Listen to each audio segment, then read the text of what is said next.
All right, this is a follow-on video to my 24-volt converter installation video. I'll link the two together. I suspected that when I put in the control, or the 24 to 12 converter, that I might have a problem in cold weather starting because of the configuration of this particular truck. The A0s prior to 98 with a WTEC 2 transmission used 12-volt control power to control the 24-volt ignition relay K2, and they also fed that as battery power via this circuit breaker here, 39 or 35 rather. They fed 12-volt battery power to the transmission controller. That's your 12-volt vampire load on the A0 trucks. About 94, Allison went from strictly 12-volt transmission controllers to 12 or 24-volt controllers. So the later than 94, all of the Allison transmission controllers will accept 12 or 24-volt power. They also incorporated a device called a vehicle interface module. This box, which is normally located underneath the dash where I put the power converter, to help interface between the transmission between 24-volt or 12-volt power systems on vehicles. That vehicle interface module has a couple of relays, a little filter, and 2 fuses. 6 relays to be exact. 2 of those are actually 12-volt relays. And on the A0 LMTV, we use one of those 12-volt relays as our neutral start relay. So the battery power that gets fed in via circuit breaker 35 is actually what's output to control relays. The transmission controller is fed 24-volt ignition power when the 24-volt ignition relay is on. That 24-volt power also feeds the 24-volt relays in the VIM, and the transmission controller then provides a ground path to energize the 24-volt relays. So it outputs battery power to control the 2 12-volt relays, or it just provides a ground to energize the 24-volt relays. This only applies to the transmissions that are WTEC 2. Once they switched to the WTEC 3 transmission controller in about 98, somewhere in 98, they did away with the VIM entirely, and I believe the transmission and all of the control circuitry is all 24 volts. So what happens is when you crank on cold or weak batteries and the 24 volts drops below a certain point while you're trying to engage the starter and crank, the converter will drop offline and stop making 12 volts. When it stops making 12 volts, it opens up the 24 volt ignition relay, and it also opens up the neutral start relay. So you might get 1 or 2 grinds out of the starter, and then it goes clunk, and just keeps going clunk if you hold the button as the power goes up and down. Kind of annoying. They did away with this feature, obviously, after the WTEC 3 transmission. They made everything 24 volt control, and of course the A1 and the A1R all use 24 volt control to control the ignition relays directly from the battery. So I'm making that change here as well. I did it temporarily for the transmission controller via the vehicle interface module. This is 24 volt battery, and I just jumpered it to the 12 volt battery input to the vehicle interface module. In the vehicle interface module, I went and changed the neutral start relay from a 12 volt relay to a 24 volt relay. That's pretty straightforward.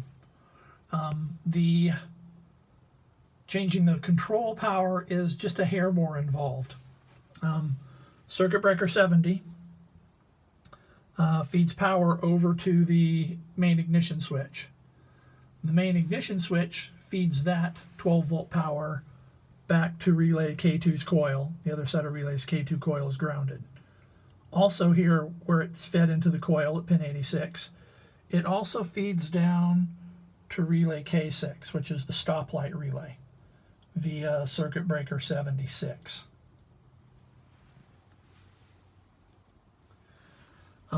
So what I did was right above it is circuit breaker right above CB70 is CB39. This is a 24 volt battery power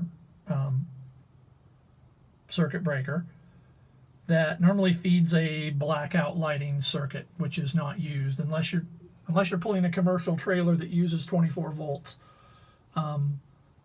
That circuit is just not used, and it goes to a control relay that turns on and off some lighting power, K27 back that goes and feeds the blackout stop light switch, blackout stop relay for the 24 volt trailer outputs out of that 10 pin commercial plug in the back. So what I did was I disconnected the wire that goes to the ignition switch where it comes out of circuit breaker 70, and I connected it to the output of this relay. So now I'm sending 24 volts over to the switch. That 24 volts comes back to relay K2. I replaced relay K2, it was a 12 volt coil relay. I replaced it with a 24 volt relay. So now this 24 volts goes through the switch, comes back to this relay, and turns it on when I turn on the ignition. The wire that used to run from here down to circuit breaker 76 and onto the stoplight relay, I disconnected at the relay and in turn connected it to the output of circuit breaker 70. So now battery power feeds relay K6, or feeds this circuit breaker, and then this relay K6, which is a stoplight relay. Over on the brake pedal, there are two air pressure switches. When you step on the brake pedal and you apply more than 15 psi of air, both of those brake light switches close. They provide a path to ground that energizes this relay.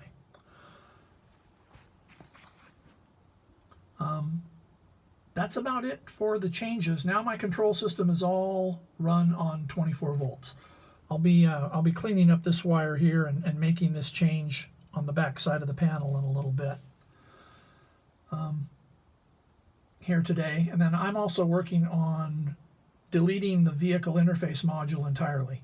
It's got a bunch of cable under the dash. It has 6 relays in it. I'm only using 2 of them, which is reverse warning and neutral start. If I was using PTO, there would be 2 other relays. In 1998, when they went to the WTEC 3 transmission, that's exactly what they did. They did away with the vehicle interface module and they moved those relays up to here. Like in my case, this is where relay 25 goes. Here's where relay 26 goes. Both of those are that's for neutral start and reverse warning.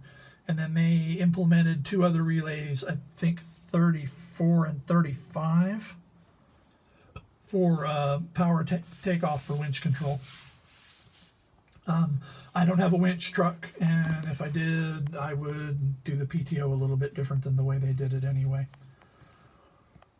I'm going to reincorporate relays K25 and K26 by using some of these now unused relays. You'll notice there are quite a few missing now from my stack.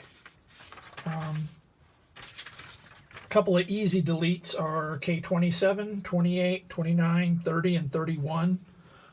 You can simply pull them out. That's all they do is provide 24 volts to that 10-pin trailer plug, either left and right, composite trailer lighting, marker lights, blackout stop lights, and the trailer rear stop lights. Unless you're planning on pulling a commercial trailer and use that 10-pin, they serve no purpose. They're just sitting here in the panel. So you got plenty of spares. In my case, I don't have CTIS. One of the lights, K52, or one of the relays, K52, sends 24 volt lighting control power to the central tire inflation system controller I don't have a CTIS controller, so I can pull K52. Relay K9 is the blackout override control.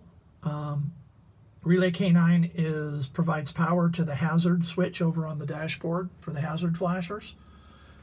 In order to enable that, that relay has to be energized, and in order to energize that relay, you have to turn on the ignition and turn on the 3-lever light switch to the service position in order to get power to enable your hazard flashers. So you can simply pull K9 out and then put a jumper from pin 30 at the top to pin 87 at the bottom, and that will provide power full time to the hazard switch.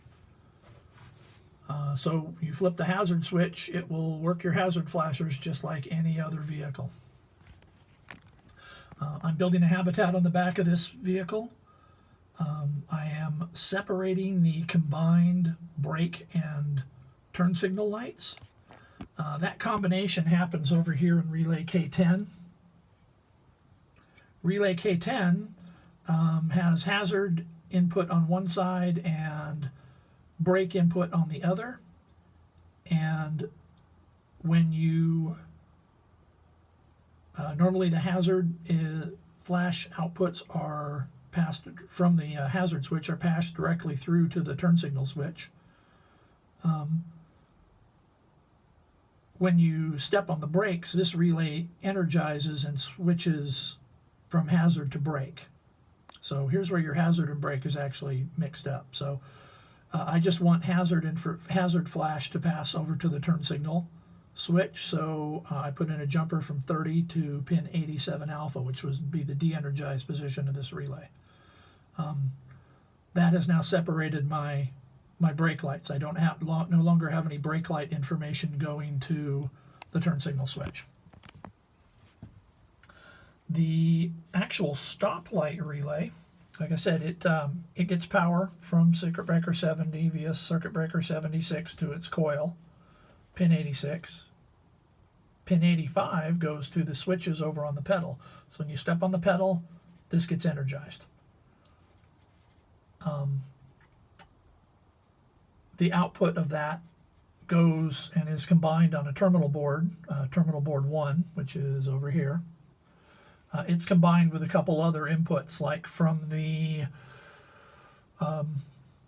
there's a front intervehicular cable down on the bumper that would, if this vehicle was being towed, the intervehicular cable would input brake information, and that would in turn energize this relay and send that brake information on over to the turn signals and back to the taillights. But K6 also has another output, a brake output.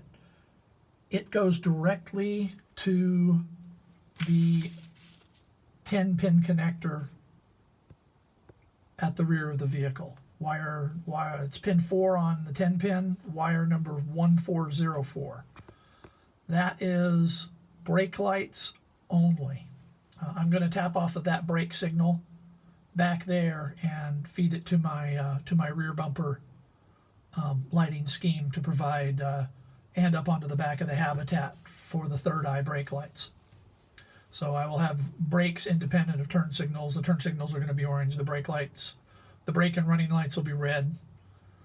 And there'll be 2 red brake lights on each side, and then 1 orange turn signal light, 1 white backup light. So the 2 reds will run low for running and will go to bright along with the third eye lights up higher up on the back of the vehicle. I'm going to put 1 above and 1 below the spare tire when I step on the brakes. And then the turn signals will be orange. There'll be there'll be 1 facing rear, and there'll be 1 right on the end of that string of lights pointing to the side. So I'll have rear and side turn signal flashers when I activate a turn signal. Anyway, that's about it. I've got some other wiring to clean up in here. For this, I'll get rid of this jumper today, and I'll move this this actual terminal out of this. You just undo a little snap clip in here, and you can pull the terminal out, and I'll actually move the whole wire over and take this one out and plug it in up here. The top of these are the inputs, or input power. The bottom are always the outputs on all these configurations. So then I'll be able to get rid of this jumper. Then I'm going to start working on taking the vehicle interface module out. I'm going to reuse some of these unused wiring pigtails to reinstall K25 and K26 for my neutral start and reverse warning lights, and they'll all be 24 volt when everything's done. But that's I'll see how much of that wiring I can get done today too. Anyway, just did this as a follow-up for the other power install video for the earlier A0s. You're gonna want to do this. There are other ways to do it. You could provide a backup 12 volt source directly from the batteries up to here to provide backup power or directly from the battery while you're cranking the engine, for instance. That would keep the transmission controller, the neutral start, and the ignition relays from dropping offline. So there are a couple ways to do this, but I'm doing this all as part of an overall neaten up and simplification of the wiring system. Anyway, have a good day.